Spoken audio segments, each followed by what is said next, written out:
la Fashion Week.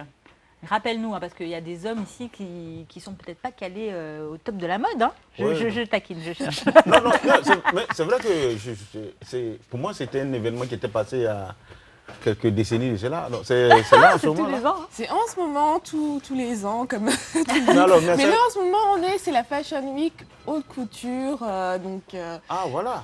Ah, il y a plusieurs catégories de Il y a plusieurs catégories. Il y a prêt-à-porter, haute couture, Fashion Week homme, femme.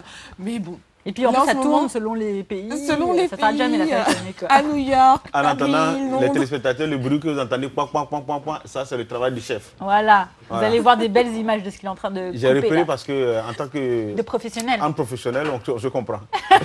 Oui. Donc en fait, on va parler d'un coup de gueule qui a été fait par le mannequin soudanais Nicor Paul. Alors, on a une image de Nicor Paul. Nicor Paul est donc un mannequin soudanais qui est en vogue. Elle a 25 ans.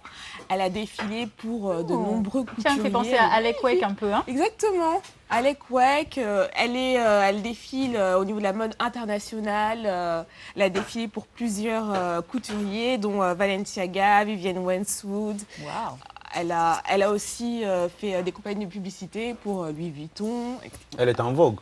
Elle est en vogue, voilà. Même au niveau de la coiffure, parce que j'ai retenu. Hein, ah oui, elle a aussi une coiffure courte. Voilà. Exactement, comme ce dont je vous ai parlé la semaine dernière. Elle est très belle, très élégante. Elle est vraiment très belle. Ah, mais enfin. Et donc, de cette jolie personne-là, il est sorti un coup de gueule. Eh oui. Et pourquoi Eh bien, parce qu'elle a fait un coup de gueule sur son compte Instagram. Elle a écrit parce qu'elle en a marre que pendant les Fashion Week, pendant les défilés, il y ait des maquilleurs qui n'aient pas du maquillage à sa teinte. Ah. Et donc, je cite ce qu'elle dit. Pour des peaux afro-descendantes. Pour les peaux afro-descendantes, pour les peaux plus foncées. Donc elle cite « Chère personne blanche du milieu de la mode, s'il vous plaît, ne prenez pas ce que je vais dire dans le mauvais sens, mais il est temps pour vous d'être respectueux quand il s'agit des peaux noires. Pourquoi dois-je apporter mon propre maquillage à un défilé quand les mannequins blancs viennent les mains vides et la seule chose qu'elles ont à faire, c'est d'être maquillées par vous ?» Donc elle en a marre parce que pendant les Fashion Week, les maquilleurs n'ont pas sa teinte, soit ils la laissent avec un teint gris, soit ils s'attendent à ce qu'elle ramène elle-même son propre maquillage ou la maquille comme un clown. Donc, exactement. Shocking.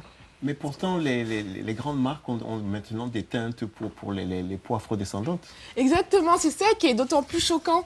C'est qu'il y a... On est en 2015, ça fait un moment que les mannequins afrodescendantes défilent sur les podiums et qu'elles sont maquillées quand même. Mais oui, il y a des marques, et non seulement il y a des grandes marques, mais il y a aussi des marques professionnelles, de maquillage professionnel comme MAC ou Make Up Forever. Et ça, c'est vraiment pour les tournages, pour la mode. Donc, les maquilleurs n'ont aucune excuse pour ne pas avoir de marque de maquillage pour les peaux de type... les peaux... nos peaux, quoi. Voilà. Les peaux afrodescendantes, nos peaux foncées, voilà. Comme on le dit, tu vois... Ok, le chien ne change pas sa façon de s'asseoir. Hein. Parce qu'il y a toujours des ignorants dans les milieux. Malheureusement, non, heureusement, fort heureusement, ce n'est pas la grande majorité. Hein. C'est une petite minorité qui agit de la sorte. Parce que je ne peux pas comprendre qu'un professionnel maquilleur qui est dans les services, dont les services sont loués, sont payés par l'organisateur pour maquiller des mannequins, quelles que soient leurs origines, tu dois être préparé. Voilà. Si moi je te fais une interview, que tu me dis que tu es prêt, tu n'as pas à chercher à savoir qui arrive, qui n'arrive pas. Chacun a fait son métier avec ses outils. Tout à fait, c'est une manifestation planétaire. Cet incident s'est passé dans une Fashion Week en Europe ou en Amérique? Alors, c'était en Europe, c'était le 6 juillet, donc c'était au niveau de la Fashion Week en Europe. Et donc, elle a tout dit en fait sur son compte Instagram. Elle a dit voilà, il y a n'importe quel... il y a je ne sais combien de marques pour les peaux foncées. Elle les a listées. Hein. Elle a dit il suffit que vous fassiez un tour chez MAC, Bobbi Brown, Iman, Make Up Forever. Donc, on a des images de marques de maquillage. Il y en a de nombreuses pour les peaux de type africaine. Donc, il n'y a vraiment aucune excuse pour les voit, hein, ces fameuses teintes. On peut décliner dans toutes les carnations, toutes les teintes de peau foncée. Je pense justement, ce problème ne doit pas certainement se passer aux États-Unis, puisque là-bas, il y a un grand marché pour ce genre de peau et pour ces populations. Donc je pense que c'est un problème peut-être européen ou alors de cette Fashion Week en particulier et pas peut-être mais ça se passe aussi aux États-Unis. Le problème, c'est le milieu de la mode parce qu'en fait, les maquilleurs ont tendance à penser... Parce qu'il n'y a pas beaucoup de mannequins afrodescendants dans la Fashion Week. Malheureusement, il y en a peu. Et c'est pour ça que certains maquilleurs spécifiquement pendant la Fashion Week. Exactement. Et c'est pour ça que certains maquilleurs ne prennent pas de produits pour les mannequins afrodescendants. Et ce n'est pas normal. S'ils ne le font pas, c'est un manque de professionnalisme. C'est un manque de respect surtout. Et je pense que si elle allait jusqu'à écrire ce coup de gueule-là sur son compte Instagram, c'est parce que c'est la manifestation des ras-le-bol. C'est la manifestation des ras-le-bol. Et donc, elle n'en pouvait plus, elle a été obligée de réagir. Et je pense que ce n'est pas la première fois que tu nous cites une des mésaventures pareilles des mannequins afrodescendants. Non, ce n'est pas la première fois. Et d'ailleurs, le top modèle Naomi Campbell s'était plaint du manque de diversité dans la mode. Elle a d'ailleurs dit récemment qu'elle n'arrêterait pas de défiler tant qu'il n'y aurait pas de diversité dans la mode. D'accord, c'est son objectif. C'est son objectif. Elle a 45 ans, elle a 28 ans de carrière. 45 ans ? Ah, elle fait pas, hein. Oui, il est en 70. Et le contraste... Il y a un fan là. Il est en 70, comment tu sais ça? Mais je sais qu'elle est en 70 parce que c'est quand même un mannequin populaire. Et surtout, dans les premières années où elle venait d'apparaître, elle était l'une des rares. Donc forcément, on s'est intéressé à sa biographie. Alors, le contraste que moi je constate, c'est que c'est vrai qu'il y a un peu de mannequins afrodescendants dans les défilés de mode. Mais pour quand il s'agit de la consommation de la mode, je pense que les afro-descendants peuvent occuper la tête du peloton. Alors si ça continue comme ça, nous allons nous recouvrir sur nous-mêmes et puis consommer. Local. Consommer local. Voilà. Comme le façon d'Anfani, on dit consommer local. Non, on n'a pas de problème. Hein. C'est le développement durable. Ah oui, soutenu. Voilà, exactement. Voilà. Attention, hein, on peut prendre des représailles, on peut faire des représailles. Donc, il faut changer vos façons de faire. Et d'ailleurs, le mannequin Naomi Campbell et le top modèle Iman aussi font partie d'une association qui s'appelle Diversité, qui lutte pour la diversité dans le monde de la mode. Et il dénonce le manque de diversité dans ce domaine. Et d'ailleurs, le mannequin Iman avait créé sa marque de cosmétiques en 1994 parce qu'elle ne trouvait pas, elle avait du mal à trouver des teintes qui correspondent à sa peau. D'accord, donc depuis, ça date. Et ça n'a pas... Bon, en fait, il y a plus de marques de maquillage pour les peaux, mais ça... Elles ne sont toujours pas utilisées. Exact. Alors, je pense que nous avons un appel pour la rubrique Kitoko Ya Africa. Allô, bonjour. Bonjour, c'est Adieu. Comment ça va? Vous allez bien? Ben, ça va. Quand on reçoit des coups de fil, c'est de la Guinée, non? C'est ça? Oui. Alors... Bonjour à Doria, là. Bonjour à Doria. Hein. Bonjour. Comment ça va? Ça va très bien. Ah oui, ça va. Je vois, écoute, au sujet du maquillage, là. Oui, allez-y. Oui, parce que vraiment, la vie, c'est comme ça, quoi. C'est la contradiction. C'est ce qui fait notre joie, la joie de vivre, là. Tout à fait. C'est toujours comme ça, mais il est bon. Moi, j'aime le naturel. J'aime le naturel. J'aimerais vous suivre comme ça, là. Bon, mais chacun, vraiment, c'est ce que j'aime. Je l'aime, c'est que un autre l'aime, c'est la même chose, mais moi, tout de suite.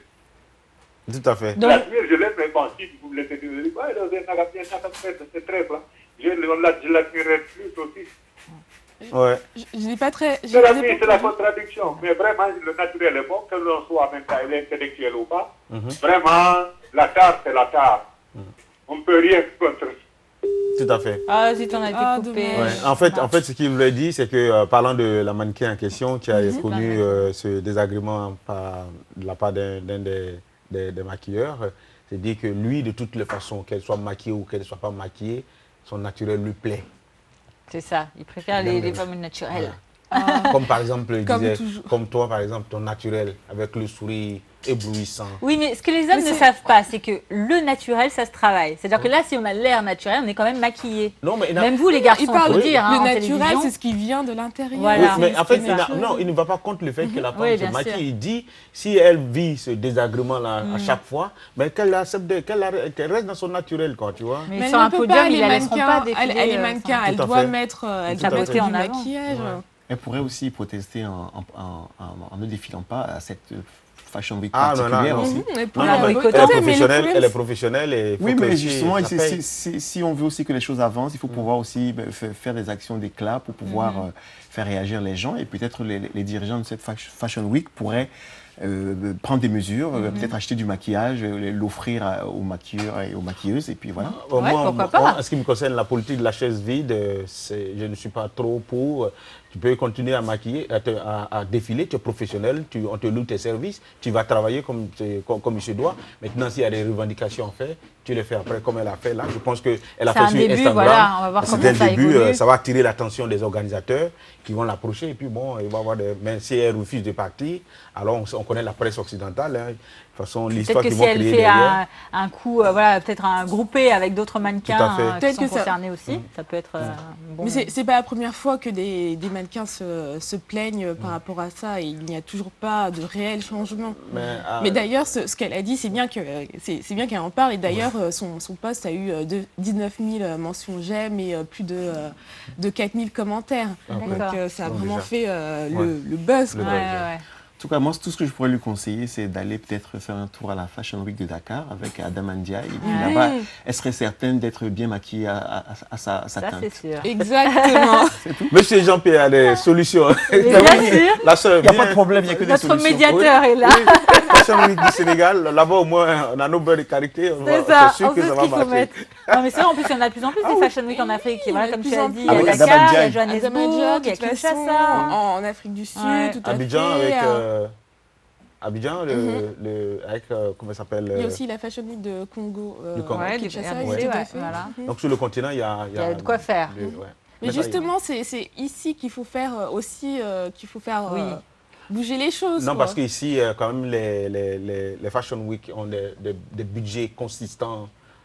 Pour payer le déplacement des mannequins qu'on veut. Ils peuvent bien payer du maquillage. Voilà, c'est ce que j'allais dire. Oui, mais justement, s'ils ne le font pas. Mais au niveau de l'Afrique, effectivement, il faut soutenir tous nos créateurs aussi à développer. C'est surtout au niveau des maquilleurs, parce qu'il y a aussi des sessions de maquillage professionnelles pour les mannequins, pour maquiller les peaux, nos peaux, quoi. Donc, c'était pas compréhensible qu'un maquilleur digne de ce nom ne puisse pas savoir maquiller. Parce que je suppose que c'est les meilleurs, a priori, qui doivent prendre pour les Fashion Week. C'est quand même des événements importants. Donc si, a priori, ils prennent les meilleurs maquilleurs, là, ils se décrédibilisent complètement. En plus, ils passent pour des rigolos, quoi. Exactement. Je pense que pour remédier à la situation, il faut louer les services d'un maquilleur. De son maquilleur personnalisé. Non, afro-descendant aussi. C'est pas normal. Il faut leur donner la chance aussi, cela. Oui, c'est vrai. Et il faut qu'ils sachent aussi maquiller les peaux de type africaine. Ouais, voilà. Et puis on parle des peaux africaines, mais il n'y a pas que ces peaux-là. Il y a des Asiatiques, il y a des Sud-Américains, voilà, des gens mat, des Japonais. C'est encore d'autres teintes Indiens, qui n'ont pas la même couleur qu'une personne eurodescendante. Non, ils ont besoin de ce que tu l'as dit tout à l'heure, de diversity training, c'est-à-dire que être formé à comprendre les désirs et les besoins de toute communauté, quelles que soient leurs origines. Vous êtes professionnel, il faut vous adapter aux réalités de 2015. Alors Doria, c'est tout pour ta chronique aujourd'hui? Une petite conclusion, un petit appel aux maquilleurs professionnels. Si vous dites professionnel, il faut savoir maquiller toute couleur de peau, toutes les carnations, et apporter votre matériel qui corresponde à chaque couleur de peau. Voilà. Que vous n'aimeriez pas que votre maçon il vienne construire votre maison sans briques. Sans truelle et sans ciment. Allez, merci Doria, merci beaucoup pour cette superbe chronique. Donc beauté avec le coup de gueule de ce mannequin pour revendiquer du maquillage pour les peaux afro-descendantes.